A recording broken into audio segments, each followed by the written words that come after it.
We need to look at 9.7, the review Treasury Management Policy, Procurement Policy and Prudential Management Policy. And once again, this has been through the Audit Committee and discussed at the Audit Committee. The two recommendations that first one, Council receiving and noting the review Treasury Management Policy, Procurement Policy and Prudential Management Policy report. And that the second recommendation is Council adopting the reports as provided in the attachments. Would someone like to move that way? I'd like to discuss them separately, please. Separately, certainly. First recommendation is receiving and noting. Would someone like to move that? Thank you, Councillor Hales, and seconding that. Is that your hand up, Councillor Robertson? Yeah. Yep, and seconding that, Councillor Robertson. Do either of you want to speak to receiving and noting the report? No? No. Does anybody want to speak to receiving and noting the report? All those in favour? Those against? That's carried, thank you. The second recommendation is that Council adopt the three policies as provided in attachment A, B and D. You want to move that way, Councillor Kemp?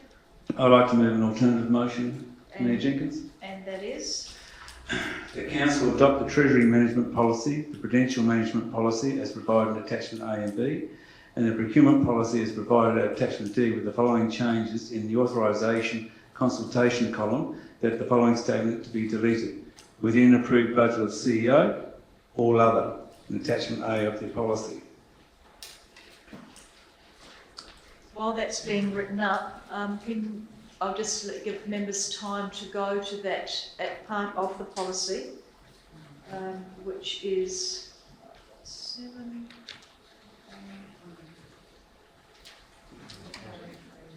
And it's on page 103 of your agenda. And can you just repeat those? Can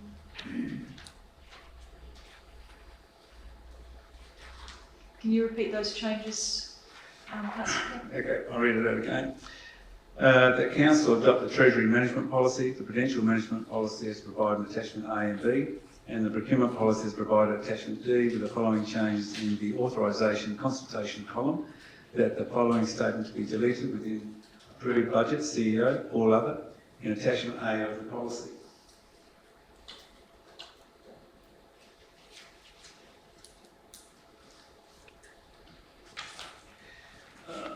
Can everybody see where that is in the policy on page 103?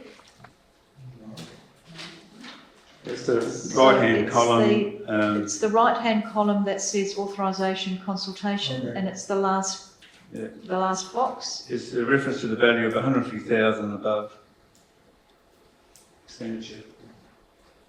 So it needs to be read in context with the boxes on either side. It's only the last one. Yeah. Anything above 150,000 is stating that will come back to council.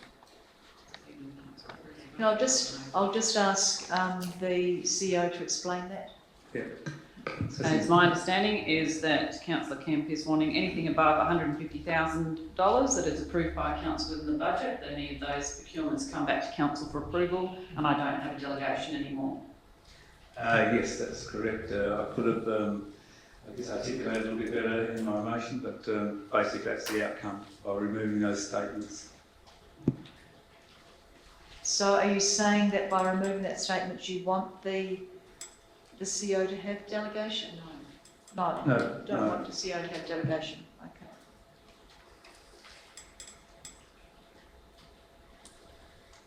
So are you happy with the motion as it reads on the board? Bit hard to read in here, but The council adopt the Treasury Management Policy and Yep. Prudential Management Policy as provided in attachment A and B, and the Procurement Policy as provided in attachment D, with the following changes in the Authorisation consultation column, that the following statement be deleted within approved budget, CEO, all other, in attachment A of the policy. yes, that's correct. Do all the elected members understand the recommendation that Councillor Kemp is making?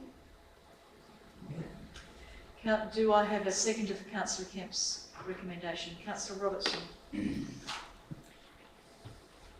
Councillor Kemp, do you want to speak to your motion? Thank you, Mayor Jenkins. There's an old saying that approval of budget is not automatically approval of expenditure when you're dealing in corporate world sometimes. But the role of our members under Section 59 of the Act is to keep the Council's resources, allocation, expenditure and activities and the efficiency and effectiveness of its service delivery under review. I believe by making these changes to the procurement policy will make us adhere to those statements. Part of the reason I'm doing this is because under the CEO's performance, again, in the annual plan, the 25 key planned activities were only 60% were completed. The CEO's KPI is to deliver the annual plan with budgets, and of course, naturally, that can put the CEO's performance under review if these activities are under utilising and not completing everything we have to do. So I think we're looking at capacity, capability of our council to deliver its services to the community. And with the changing and emerging issues that are coming and facing council now, and the FRAO is just an example of that, I think sometimes instead of sitting down and moving motions to have a complete review or the budget reviews at December and that, we could actually end up making decisions at the time more timely about whether we continue to spend money on certain projects or not. And I think that's where we need to be more responsible and more accountable. So the Chamber does approve ambitious annual plans and budgets and expecting the CEO to carry them out, maybe exceeding the capacity, as I said, capability of the Council to deliver. By having an annual plan and budget for direction by projects which are above 150,000 Ks needs approval from the Chamber because that's our role as a governing body to actually take that responsibility and accountability of that. Our community would expect us to make those accountabilities because that's what our role is. Yes, we can delegate, but also we're delegating some of that responsibility and accountability, which I think is unfair to put on top of the CEO's, because the elected members, the community elected us to carry this type of work, not the CEO. With the changing environment and emerging issues that impact on council to deliver projects may be handled better by the Chamber at the time when changes to the delivery of the annual plan and budget and that present for approval depending on the environment at the time. So things do change, we need to be looking at that. So I think from that perspective, I just feel that we need to ensure that when we make decisions about major expenditure, that it is the right time to do it, even though we have a plan for it. The plans are not set in concrete. Can be changed, and I think this is an opportunity for our council, the Chamber that is, the elected members, to take more responsibility and accountability of its role. Thank you. Councillor Robertson, did you want to speak to the motion? No, it's all been said, I think. Councillor Littley, and then Councillor Schofield.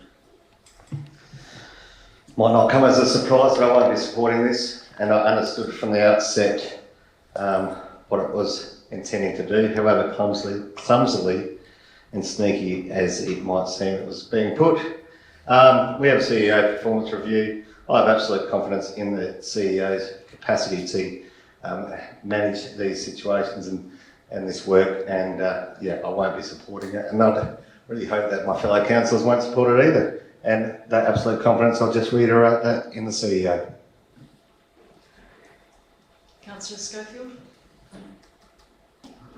Thank you. I agree wholeheartedly with my fellow elected members. I think it's a bit of an insult that's just been put forward to our CEO. And I think my fellow elected member should be offering both the Chamber and the CEO an apology. Councillor Henderson. I won't be supporting this motion either. I believe the delegations has been well reviewed and well considered over a long period of time. I don't see why we should be jumping and suddenly changing delegations in this particular motion. Thank you. Do I have anybody else who would like to speak to this? Councillor Hales. Thank you, Mayor Jenkins. I'm going to start with a question. Surprise. My first question, I'm not sure that there would be an answer for this one on such short notice, but just to provide some context, how many procurements would fall under this bracket of the policy in a given year? Unfortunately, I wouldn't be able to give you an exact number, but there are many. Obviously, council has a number of policies and procedures in place as to how we do procure. I just think this would actually hold up business of council significantly. You appoint me to have the judgment and ability to work within council's policies and procedures, budgets, annual business plans, etc. Most items actually do come back to the chamber. You have consideration of them. So I just think it would actually significantly delay programs, projects of this council. Obviously, anything that is beyond budgeted capacity of the council, as allocated by the council, does come back to the chamber for a decision, because I only work within the budgets that are allocated to me by the council. Thank you. I guess your response kind of reinforces my thinking around the nature of these changes, because I similarly believe that I think there's some pretty good procedures in place for us to monitor and provide that oversight of council spending. Things like quarterly budget reviews, things like annual reports, both of which we've handled this evening, not to mention the setting of the annual business plan and budget itself. We set out at the start of the year, we say what we'd like to spend on what projects, and we see most of those big procurements come back to us in the chamber. However, I feel providing all spending over $150,001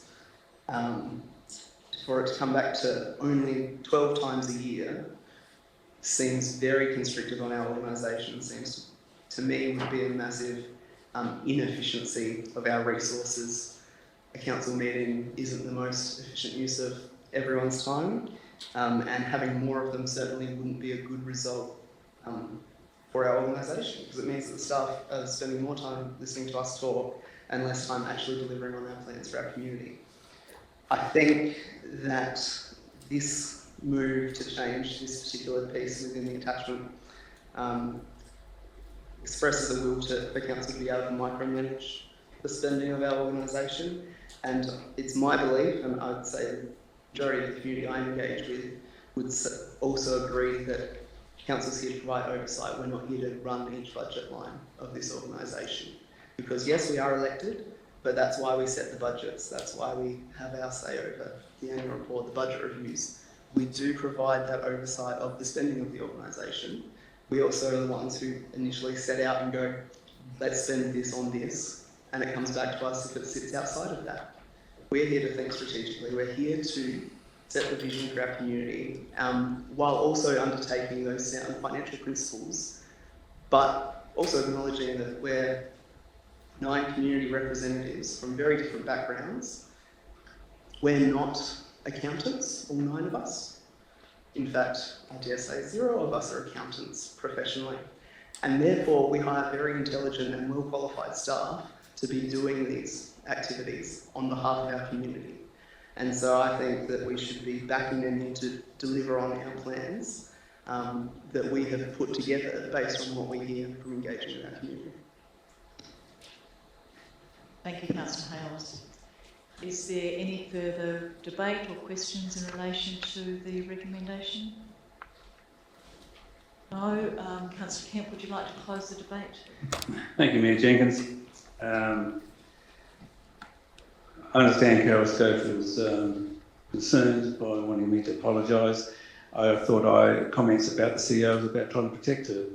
So we're not setting her up as a chamber, because we are responsible and we are accountable according to the Act, the financials, and I think that it's not taking away anything. The original, when we first came to this chamber, that's when the procurement policy was changed from the original, where the chamber did sit on $150,000 above decisions. Because that's what we do. That's the decision-making process. But it's interesting because when I, in a past employment, give you an analogy that as chief officer executive at the time, with a $150 million budget, 1,000 employees, only had expenditure delegation of $1 million. Anything above that had to go back to the minister. So here we are giving our CEO carte blanche to spend 4 million or 5 million, depending on what the annual plan states and what the budget says. So it's sort of out of context with what happens within governments of different levels. But saying that, again, it's about bringing accountability back to the chamber to make the right decisions on issues which may have to change or in that respect. So that's the reason why I brought it to the chamber, because I thought it worked previously all right, and why should it not work again? So, and also I thought I was trying to protect the CEO from being taken under, the term I'm trying to find is under scrutiny about performance. So that's what I was trying to do. Thank you. Thank you, Councillor Kemp. I'll now put that to the chamber. All those in favour? And those against? That recommendation is lost. Call a division, please. Yes, certainly. All those in favour?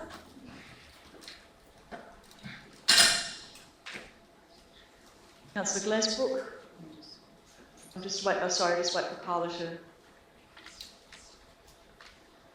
Councillor Kemp? And Councillor Robertson?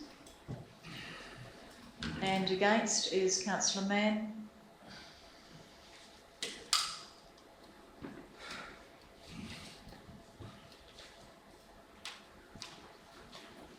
Councillor Hales. Councillor Whitley. Councillor Henderson and Councillor Schofield.